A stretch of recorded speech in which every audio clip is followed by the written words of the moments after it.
Well, cross-examination continues today for one of two accusers who alleges she was sexually assaulted by Canadian musician Jacob Hoggard.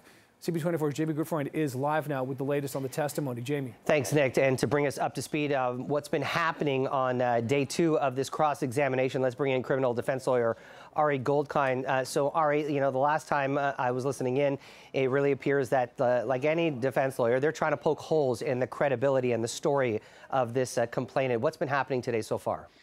So the cross-examination has really focused on a few very discrete things this morning, and it ties into what we talked about last week. That is her text messages with Mr. Hoggard. The defense team seems to be suggesting that there are some significant text messages that the young lady, 16 at the time of the alleged encounter, which they agree there was an encounter, whether it's consensual or not is the question, that she may have deleted some really important parts of those text messages, saved what she thought were relevant, but deleted the rest. The defense team seems to be suggesting that she's much more of an aggressor by text messages, the initializer of the sexual encounter, than she's letting on in court. And the defense has asked her, are you sure there's not more? Are you sure the messages don't say something else?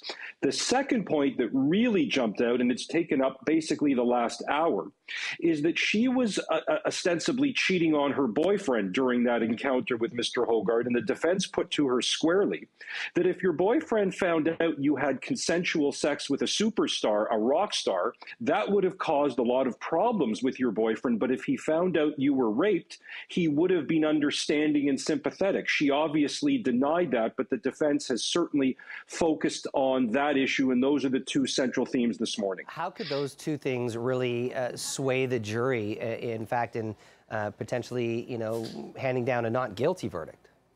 Well, there's a motive to fabricate, which is if he caught her cheating, and there is some questioning about that, she was sending off some sexually suggestive messages. Remember, there's some nudes involved here from him.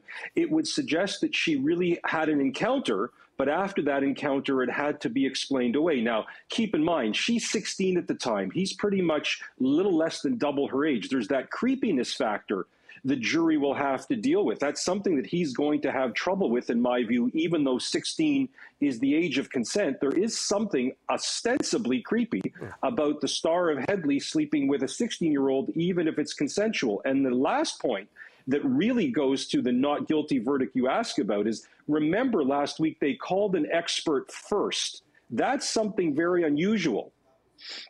Well, I wanted to talk about that a little bit furthermore, because part of, you know, the cross-examination on Friday, and this really raises a lot of eyebrows for anyone who's watching on, is the fact that the defense really took straight aim at this teen complainant's allegations that after this alleged 2-hour sexual assault, where she was raped repeatedly over and over, there was a moment where Jacob Hoggard went to the washroom and she was grilled about those 4 minutes. Why didn't you leave? Why didn't you call the police? Why didn't you call a friend? And for anyone who, knows anything about sexual assault and how the brain processes traumatic events, it's easy to kind of ask those questions and blame you for not doing anything. So tie that to the importance of that first witness and her testimony, who was a clinical psychologist who is an expert on trauma.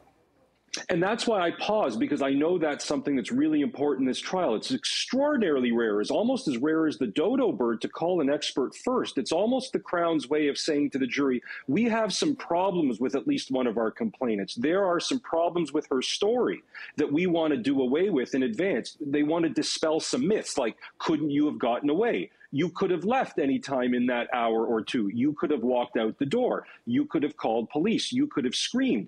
And the defense focused on certain terms that the young lady used, like, I was numb to this. I was frozen in place. My brain had shut down. Those are things that, as much as we have moved post-Ghomeshi, which is an important milestone in Canadian law to these ideas, the defense really focused on that kind of language that she was using. To a jury of 12, you never know what 1 or 2 or 3 people will think, but the Crown called that expert Friday to get away, to get in front of, to prevent the defense from having more ammunition here, even though, the cross-examination is early, we're not that far into it.